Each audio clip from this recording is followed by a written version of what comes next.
Recent voice நேர்களே அன்பு வணக்கங்கள். கேம் சேஞ்சர் திரைப்படத்துடைய திரை விமர்சனத்தை இப்போ நம்ம பார்க்க போகிறோம். கேம் சேஞ்சர் சங்கர் அவர்களுடைய பிரம்மாண்ட இயக்கத்தில் ராம் சரண் அவர்களுடைய வித்தியாசமான நடிப்பில் கைரா அத்வானி, சுனில், சமுத்திரக்கனி, எஸ்ஜே சூர்யா போன்ற பல நட்சத்திர பட்டாளங்கள் இருக்கிற இந்த திரைப்படத்துக்கு இசை தமன், கதை கார்த்திக் சுப்ராஜ், திரைக்கதை வசனம் எழுதி இயக்கியிருப்பவர் நம்ம இயக்குனர் பிரம்மாண்ட இயக்குனர் சங்கர். கேம் சேஞ்சர் திரைப்படத்துடைய கதை என்ன?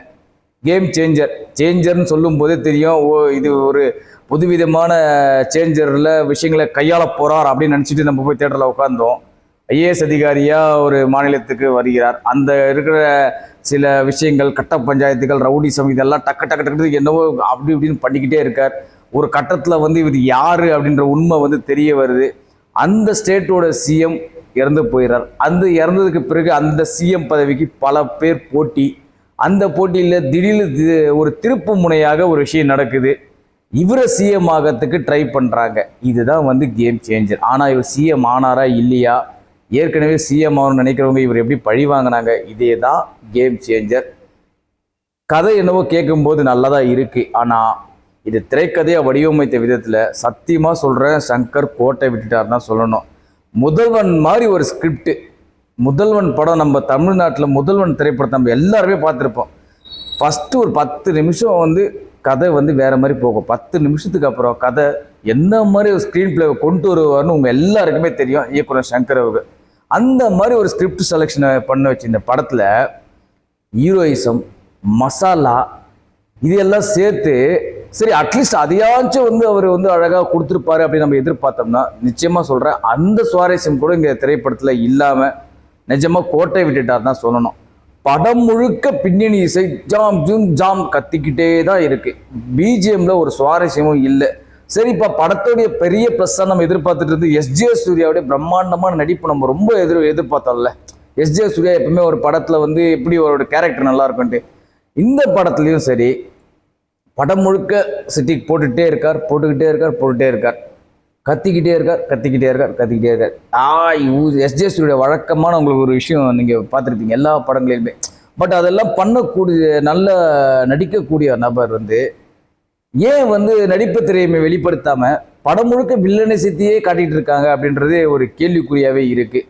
சரி, பாடல்கள், இசை அடுத்தது நம்ம செக் பண்ண போனால் தமனுடைய பின்னணி இசை படம் முழுக்க கொஞ்சம் இடத்துல கூட மியூசிக்கே இல்லாமலே இல்லை.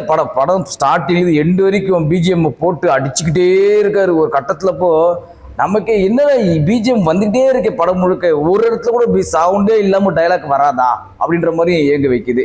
அடுத்தது பார்த்தீங்கன்னா பாடல்கள். இப்போ கூட பல பேர் பேட்டிலாம் கொடுத்தாங்க, ஜருகண்டி பாட்டுக்கு இப்போ ஒரு பாட்டுக்கே போதும் நீங்கள் கொடுக்குற காசெல்லாம் அப்படி இப்படின்னு எஸ்ஜே சூர்யா பேட்டிலாம் கூட கொடுத்தாரு. அது என்னவோ ரைட்டு தான், அந்த பாட்டு என்னவோ பார்க்குறது நல்லா தான் இருக்குது, அதோடைய விஷுவல்ஸ், கிராஃபிக்ஸ் எல்லாமே நல்லா தான் பண்ணியிருக்காங்க. பட் பாட்டுலாம் அந்த பாட்டை கொடுத்த அளவுக்கு நீங்கள் படத்தை சுவாரஸ்யமாக கொடுத்துருக்கீங்களான்னு கேட்டால் அது ரொம்ப கேள்விக்குரியதுன்னு இருக்குது. இயக்குனர் சங்கருக்கு நான் என்ன சொல்கிறதுனே ஒன்றும் புரியல.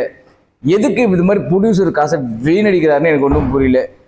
தமிழ்நாட்டில் இல்லைங்க, ஆந்திராவில் இல்லைங்க, இந்த இந்தியா முழுக்க பல டைரக்டர்கள் இருக்காங்க. 2 கோடி ரூபா 3 கோடி ரூபா பட்ஜெட்டில் பிரம்மாண்டமாக ஸ்க்ரீன் பிளேயில் காட்டுற டைரக்டர்ஸ்லாம் அவ்வளோ பேர் இருக்காங்க. எதுக்கு இவ்வளோ படத்தை வீணடிச்சுக்கிட்டு, ஒரு ஸ்க்ரீன் பிளே ஒழுங்காக இல்லை, ஒரு படமும் கோர்வையாக இல்லை, ஒரு திரைக்கதையும் கோர்வையாக இல்லை, நடிகர்கள் பங்களிப்பாச்சும் நல்லா இருக்கான்னு பார்த்துட்டு யாருமே ஒரு இந்தாப்பா ஹைலைட்டான ஒரு நடிகர்ப்பா இந்த படத்துலேயே இவரை மாதிரி ஒரு பர்ஃபார்ம் படத்துல சம் பர்ஃபார்ம் அப்படின்ற மாதிரி சொல்றக்கூடிய அளவுக்கு எதாவது இருக்கான்னு பார்த்தீங்கன்னா அதுவும் ஒன்றும் இல்லை.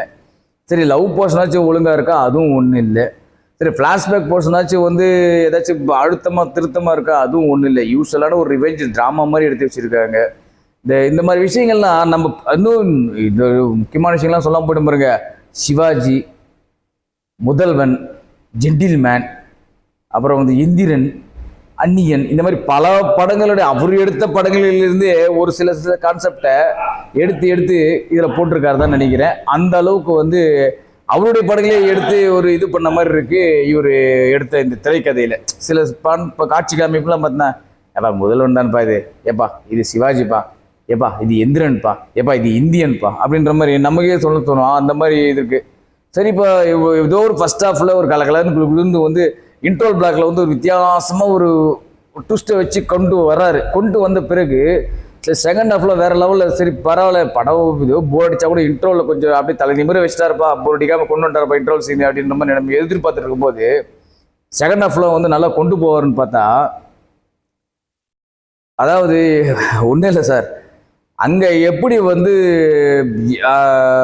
சைடில் அதாவது வந்து பார்த்தீங்கன்னா இந்த சுனில் நம்ம காமெடி நடிகர் சுனில் நம்ம புஷ்பாவில் கூட பார்த்துருக்கோம் மங்களம் சீன் அவர் வரல அவர் வந்து இந்த படத்தில் நேராகவே பார்த்து நிறைய பேசவே மாட்டார் இதெல்லாம் சைட்லேயே தான் பார்த்துட்டு பேசுவார் இந்த படத்தில் அந்த மாதிரி ஒரு கேரக்டர் அவருக்கு அதே மாதிரி படத்தில் வர ஹீரோயின் கதை இன்னொரு ஹீரோயின் கதை பார்த்தோம் அஞ்சலி அவர்களும் நேராக பார்க்க வரல அவங்களும் சைட்லேயே பார்க்குறாங்க அந்த மாதிரி நம்ம சைடில் திரும்பி பார்த்தா கூட தேட்டர் எல்லாம் தூங்கிட்டு இருக்காங்க இதுக்கு என்ன காரணம் அதிகாலை காட்சி போகிறதுக்கு காரணம் இல்லைங்க அந்த அளவுக்கு வந்து ரொம்ப வெறுப்பேற்று வைக்கிற மாதிரி காட்சி அமைப்புகள் இருக்கு படத்துல அவங்க தான் சைடாக நடக்கிறாங்கன்னு பார்த்தா நம்ம சும்மா சைடில் திரும்பி பார்த்தா கூட இந்த பக்கம் 4 பேர் தூங்குறாங்க அந்த பக்கம் 4 பேர் தூங்குறாங்க எட்டி பார்த்தால ஒரு 4 பேர் தூங்குறாங்க ஸோ இந்த மாதிரி வந்து ஒரு ஸ்க்ரீன் பிளே அமைப்பை வந்து அமைச்சிருக்காரு சங்கர் அவர்களுக்கு உண்மையிலேயே நான் என்ன சொல்லணும்னா சரக்கு தீர்ந்து போயிடுச்சா இல்லை ரைட்டர் சுஜாதா அவர்கள் இல்லாததுனால சங்கருக்கு வந்து படம் அந்த ஸ்க்ரீன் பிளே அந்த அவருக்கு கொடுக்க வேண்டிய அந்த ஸ்க்ரீன் பிளே வந்து கொடுக்க முடியலையா என்னன்னு ஒன்றும் புரியல இதே சங்கர் அவர்கள் முதல்ல ஒரு திரைப்படம் எடுத்தார்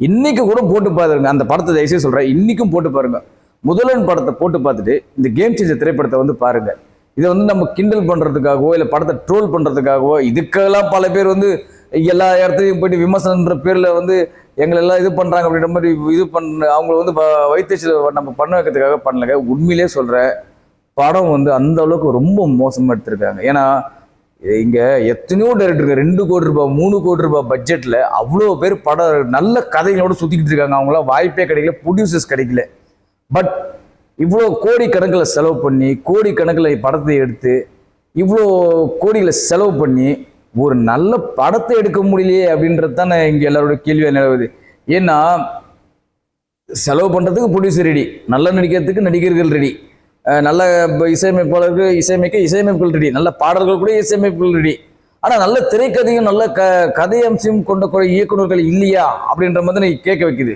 இப்போ இவ்வளோ விஷயங்கள் நடக்கும்போது நமக்கு என்ன கேட்க தோணுது ஏன் சார் கோடியாக கொண்டு கொடுக்க ப்ரொடியூசர் ரெடியாக இருக்காரு நல்லா நடிச்சு கொடுக்க நடிகர் ரெடியாக இருக்காரு நல்ல இசையமைச்சு பாடல் எழுதி கொடுக்க இசையமைப்பு ரெடியாக இருக்காரு அப்புறம் திரைக்கதையில் என்ன சார் பிரச்சனை கதை எடுக்கிறது என்ன சார் பிரச்சனை அப்படின்ற மாதிரி தான் கேள்வி கேட்க தோணுது உடனே வந்து கமெண்ட்ல தான் நிறைய பேர் கமெண்ட் போட்டுருவாங்க என்ன போடுவாங்கன்னா எங்க நீ ஒரு படம் எடுத்து காட்டாண்டாங்க சார் நம்ம படம் எடுக்கிறது நம்ம வேலை கிடையாது சார் படத்தை விமர்சனம் பண்ணுறது தான் சார் நம்ம வேலை ஒரு படம் எடுத்தால் அந்த படத்தை வந்து என்ன குறை நிலைகள் சொல்கிறது தான் நம்மளுடைய வேலை இந்த படத்தில் வந்து குறை அப்படின்னு சொல்ல போனால் எக்கச்சக்கமாக சொல்லிகிட்டே போகலாம் சார் படம் ஆரம்பிச்சது அதாவது இன்ட்ரோல் வரைக்குமே குறைகள் தான் இன்ட்ரோவில் மட்டும் கொஞ்சம் எழும்புது திரும்பி செகண்ட் ஹாஃப் நல்லா இருக்கும் பார்த்தா செகண்ட் ஹாஃப் அதுக்கு மேலே ரொம்ப இது பண்ணுறாங்க அதாவது லவ் போர்ஷன்ஸாக கொஞ்சம் ஸ்ட்ராங்காக இருக்கா பார்த்தீங்கன்னா லவ் போர்ஷன்ஸும் ஸ்ட்ராங்காக இல்லை வீக் ரொம்ப வீக் இந்த லவ் போர்ஷன்ஸ்லாம் ஹீரோயினுக்கும் ஹீரோக்குள்ள அந்த கெமிஸ்ட்ரி பார்த்தா ரொம்ப வீக்கு ஃப்ளாஷ்பேக்கில் வர காட்சி அமைப்புலாம் நல்லா இருக்கும் பார்த்தா ஃப்ளாஷ்பேக் அதை விட ரொம்ப மோசமாக இருக்குது இன்னும் இது எதை நம்ம பெருசாக ப்ளஸ்ன்னு சொல்கிறது இதை வரத்தை போய் பாருங்கன்னு சொல்ல முடியல போய் பார்க்காதீங்கன்னு சொல்ல முடியல